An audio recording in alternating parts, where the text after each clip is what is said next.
देश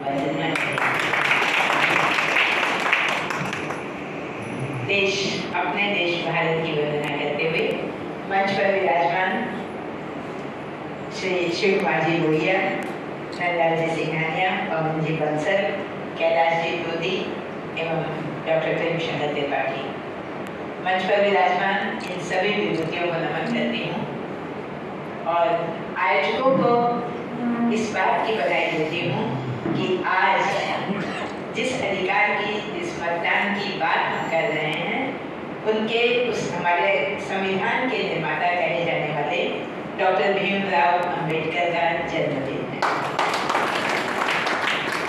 तो डॉक्टर अंबेडकर को नमन करते हुए इस बात पर हमें ध्यान देना है कि आज का विषय जो है मतदान में भागीदारी का महत्व। जैसा कि हम देखते हैं, जैसा बताया नंदलाल जी ने बताया कि हम बैठ के घर में मतदान को पिकनिक का दिन बना लेते हैं कि यहाँ जाएंगे, वहाँ जाएंगे, आनंद करेंगे, उत्सव करेंगे, अपने घर में मस्ती करेंगे, नहीं निकलेंगे घर से, धूप है, लाइन है, जो बातें उन्होंने बताई, अक्सर ऐसा सोचा करते हैं। तो अगर हम मतदान नहीं करते हैं, अगर हम इसमें भागीदारी नहीं करते हैं, तो हमें कोई हक नहीं है इस सरकार की कमियों को हम गिनाएं। सरकार ये नहीं कर रही है, सरकार वो नहीं कर रही है, सरकार ठीक से चला नहीं रही है, हमारा ये अधिकार नहीं है। किसी कवि की एक पंक्तियां अचानक याद आई कि आज़ादी है हक भी अपना, अपनी जिम्मेदारी भी, और जाग के हमको करनी होगी इसकी पहरेदारी भी। हमको आज़ादी मिली है, ये हमारा हक है, हमारा अधिकार है, मतदान भी हमारा हक है, हमारा कर्तव्य भी है, हमारा अधिकार भी है। तो क्यों है वो कर्तव्य और अधिकार?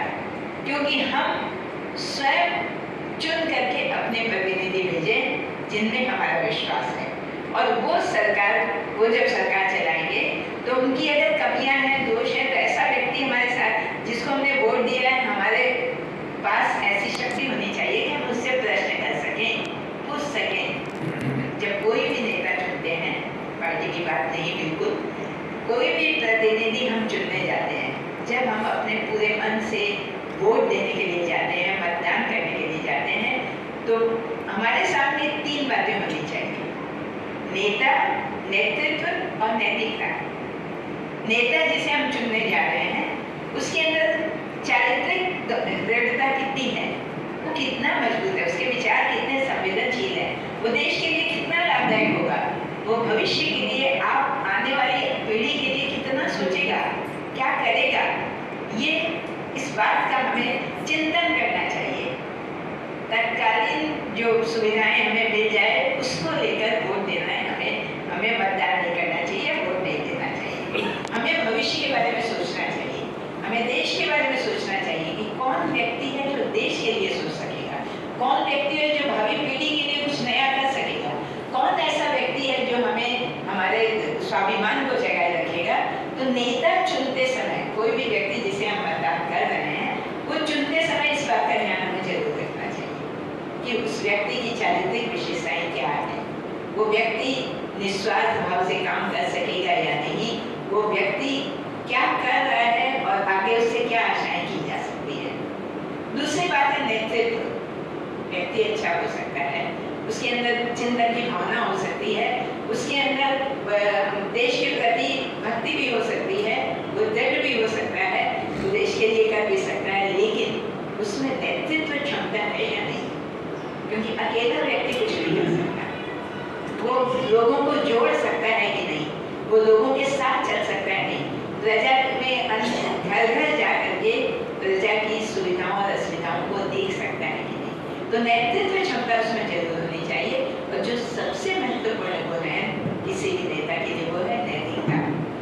जिसका विलोम होता जाता है, जिसका विलय होता जाता है, जिसको हम अपनी आंखों के सामने नैतिकता को नीचे गिरते हुए नैतिकता का पतन हम देख रहे हैं।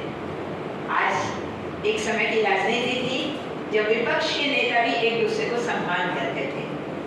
आपको याद होगा, कांग्रेस सरकार में भी वाजपेयी जी को भेजा गया था संयुक्त राष्ट्र संघ में, क्योंकि क्षमता उनमें थी, उनके गुणों को पहचाना गया था। लेकिन आज की राजनीति आप जानते हैं कि अच्छा कर रहे हैं तभी आपका विद्रोह करना है, आप सही गलत कर रहे हैं तब तो करना ही है, तब शायद ना करना पड़े। तो विद्रोह की, हिंसा की, आलोचना की आज ये राजनीति हो गई है जो देश के लिए बहुत खतरनाक हो गया है। तो हमें मतदान, इसका सबसे बड़ा कारण है कि हमारा मतदान जो है वो सही नहीं हो रहा है। कहा गया है, हम लोगों ने पढ़ा है, democracy is the people, by the people, for the people. प्रजातंत्र प्रजा का ही राज्य है, प्रजा के द्वारा है और प्रजा के ही लिए है। तो प्रजा का राज्य जो है, क्योंकि हम अधिकारी हैं, हम अपने प्रतिनिधि को चुन करके सरकार में भेजते हैं, तो वो जो कुछ कर रहे हैं वो हमारे प्रतिनिधि के रूप में कर रहे हैं। प्रजा का है क्योंकि हम उसका चुनाव कर रहे हैं और हमारे लिए ही है। तो ये प्रजातंत्र जो है उसको पहले समझना पड़ेगा कि प्रजातंत्र है क्या। हमने किसी के भी कहने पर अरे वो उसको वोट नहीं देते हैं, ऐसा नहीं करना है। चिंतन करना है, सोचना है। पार्टी की बात फिर नहीं है, पार्टी कुछ भी हो, व्यक्ति देखना है कौन व्यक्ति हमारे देश के लिए, हमारे समाज के लिए, हमारे भविष्य के लिए लाभदायक है, ऐसे व्यक्ति का चुनाव करना है। और करके, क्योंकि प्रजा का राज्य है और प्रजा का राज्य हमारे यहाँ आज नहीं है, हमारे पुरानों से, आदिकाल से राजतंत्र भी प्रजा पर आधारित रहा है। प्रजा ही चुनती थी, प्रजा की बातें सुनी जाती थी, राम राज्य में सुनी जाती थी। चंद्रगुप्त मौर्य के शासनकाल में, विक्रमादित्य के शासनकाल में सब प्रजा के बारे में सोचते थे, भले ही राजतंत्र था, किंतु उनके यहाँ जो मंत्रिमंडल था वो प्रजा में से निकल के आए हुए लोग होते थे और मंत्रिमंडल की बात प्रजा सुनता था। तो आज का जो प्रजातंत्र है उसमें मतदान का जो हमारा अधिकार है उसका उपयोग हमें बहुत अच्छे से करना चाहिए। कई बार देखा जाता है, अच्छा मतदान अगर हम कर रहे हैं ठीक है, हमारे आस पड़ोस में अगर किसी को असुविधा है, हमारा ये कर्तव्य बनता है। अभी तक सुविधा से वोटर लिस्ट में नाम नहीं आ पाता है, तो बहुत सारे कारण हैं जिनको हमें हमारे जो इलाके के पार्षद हैं इन सबसे मिल करके हमें दूसरों को ये सहयोग करना है। बहुत लोग नहीं समझ पाते हैं कैसे वोटर लिस्ट में नाम आए, बहुत लोग हैं जो जाना नहीं चाहते हैं। तो हम तो मतदान करें, साथ ही साथ हमारा ये कर्तव्य भी है कि हम अपने आसपास के लोगों को इसके लिए प्रोत्साहित करें, छोटी छोटी गोष्ठियाँ करके समझाएं, अगर समझा सकते हैं तो, कि मतदान क्यों जरूरी है। और मतदान के लिए जो असुविधाएं हो रही है किसी को, तो हम पहले से कोशिश करें ताकि उनका वोटर लिस्ट में नाम आए, वो मतदान कर सकें। बहुत लोग हैं जो चाहते तो हैं लेकिन उनका वोटर लिस्ट में नाम ही नहीं है। ये सब मतलब बहुत ही सहजता से हम एक सहयोग लोगों का कर सकते हैं और देश के उसमें भागीदारी हम कर सकते हैं, देश को महान बनाने का, देश को एक अच्छा प्रजातंत्र देने के लिए हम इसकी भागीदारी कर सकते हैं। हम सब जानते हैं कि हमारा भारत का लोकतंत्र विश्व में सबसे बड़ा लोकतंत्र है, हमारा संविधान विश्व का सबसे बड़ा संविधान है। तो कितना सोच करके हमारे राजनेताओं ने, विद्वानों ने, समर्पित कार्यकर्ताओं ने कितना सोच करके ये संविधान बनाया होगा और हम इसके मूल्य को हमें समझना पड़ेगा। छोटी छोटी जानकारियाँ संविधान के बारे में सभी को होनी चाहिए और मतदान का हमारा जो अधिकार है, हमारा जो महत्व है, इसके बारे में हमको बहुत विशेष रूप से जान करके आसपास के लोगों को भी बताना चाहिए। परिवार से तो शुरू करना ही है, परिवार में सभी जाएं। जरूरी नहीं है कि परिवार का जो मुखिया है वो जिसको वोट देगा, पहले ऐसा होता था कि मुखिया ने कह दिया इस सबको इसको वोट देना है, सब दे देते। आज पढ़े लिखे लोग हैं, अपना दिमाग है उनके पास, युवा पीढ़ी को बहुत सावधान होना चाहिए, बहुत सजग होना चाहिए, क्योंकि राजनेता भी तभी अच्छा काम करेंगे जब हम सजगता रखेंगे, उन पर खबरदारी रखेंगे कि आप चुनावी वादे जो हो रहे हैं वो पूरे हो रहे हैं कि नहीं।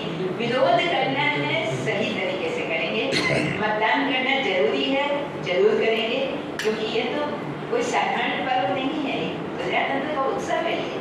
हम जब छोटे थे तो इस बात का बहुत ध्यान रखा जाता था, हम लोगों को लगता था कि आज एक बड़ा उत्सव है, सभी मतदान करने जाते थे। आज तो सरकार ने बहुत सुविधाएं दी हैं, जो उम्रदार लोग हैं, बहुत उम्र हो गई है या जो रुग्ण हैं, उनके घर जाके मतदान किया जाता है। बहुत लोग इस बात को नहीं जानते, तो ये जानकारियाँ हमें अपने आस पड़ोस में पहुँचानी होगी, क्योंकि मतदान के बिना हम वो राज्य नहीं हमें मिलेगा, वो शासन हमें नहीं मिलेगा जिसकी हम कल्पना करते हैं या जिसको हम चाहते हैं।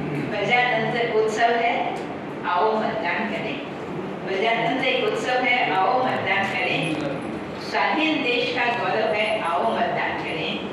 हमारा पावन अधिकार